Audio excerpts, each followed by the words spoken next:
दोस्तों, आज के वीडियो में मैं श्री कृष्ण भगवान के मुख से निकले ऐसे शब्द सुनाने जा रहा हूँ जिनको सुनने मात्र से आपके जीवन के सभी कष्ट मिट जाएंगे। तो कृपया करके वीडियो पर बने रहें, ध्यान से सुने। धन्यवाद। तो श्री कृष्ण भगवान से मुख से निकले ये सुंदर शब्द का आप अनुसरण अपने जीवन में करिए और आपके जीवन के सभी कष्ट मिट जाएंगे। कृपया करके वीडियो को ध्यान से सुने और अपना जीवन में इसे अनुसरण करें। धन्यवाद। श्री कृष्ण भगवान जी कहते हैं, जीवात्मा देह के मिथ्या ज्ञान के कारण स्वयं को अपने सभी कर्मों का कर्ता समझती है। यद्यपि विश्व के सभी कार्य प्रकृति के 3 गुणों के अंतर्गत संपन्न होते हैं, लेकिन अहंकारवश हे महाबाहु अर्जुन, तत्व ज्ञानी आत्मा की पहचान गुणों और कर्मों से भिन्न करते हैं। वे समझते हैं कि इंद्रिया मन आदि के रूप में केवल गुण ही हैं जो इंद्रिय विषयों में संचालित होते हैं और इसलिए उनमें नहीं फंसते हैं। वे मनुष्य जो प्रकृति के गुणों के प्रभाव से मोहित होकर फल प्राप्ति की कामना के साथ अपने कर्म करते हैं, लेकिन बुद्धिमान पुरुष जो इस परम सत्य को जानते हैं, उन्हें ऐसे अज्ञानी लोगों को विचलित नहीं करना चाहिए जिनका ज्ञान अल्प होता है।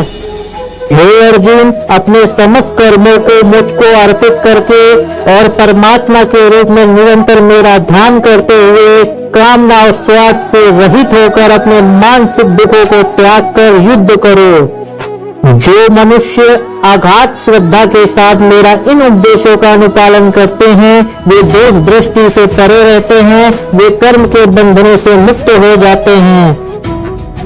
किंतु जो मेरे उपदेशों में दोष ढूंढते हैं, वे ज्ञान से वंचित और विवेकहीन होते हैं। इन सिद्धांतों की उपेक्षा करने से वे अपने विनाश का कारण बनते हैं। बुद्धिमान लोग भी अपनी प्रकृति के अनुसार कार्य करते हैं, क्योंकि जीव अपनी स्वाभाविक प्रवृत्ति से प्रेरित होते हैं। किसी को दमन से क्या प्राप्त हो सकता है? इंद्रियों का इंद्रिय विषयों के साथ स्वाभाविक रूप से राग और द्वेष होता है, किंतु मनुष्य को इनके वशीभूत नहीं होना चाहिए, क्योंकि ये आत्मा कल्याण के मार्ग के अवरोधक और शत्रु हैं। अपने नियत कार्यों को दोष युक्त संपन्न करना अन्य के निश्चित कार्यों को समुचित ढंग से करने से कहीं अधिक श्रेष्ठ होता है। वास्तव में अपने कर्तव्य का पालन करते हुए मरना और दूसरों के जोखिम से युक्त भवाय मार्ग का अनुसरण करने से श्रेष्ठकर होता है।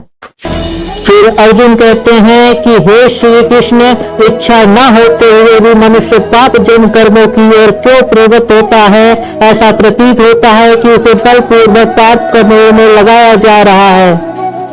परमात्मा श्री कृष्ण कहते हैं, अकेली काम वासना जो रजोगुण के संपर्क में आने से उत्पन्न होती है और बाद में क्रोध का रूप धारण कर लेती है, इसे पाप के रूप में संसार का सर्वपक्षीय और शत्रु समझो। जिस प्रकार अग्नि धुएं से ढकी रहती है, द्रवण धूल से आवृत रहता है तथा बूढ़ गर्भाशय में अप्रकट रहता है, उसी प्रकार से कामनाओं के कारण मनुष्य के ज्ञान पर आवरण पड़ा रहता है।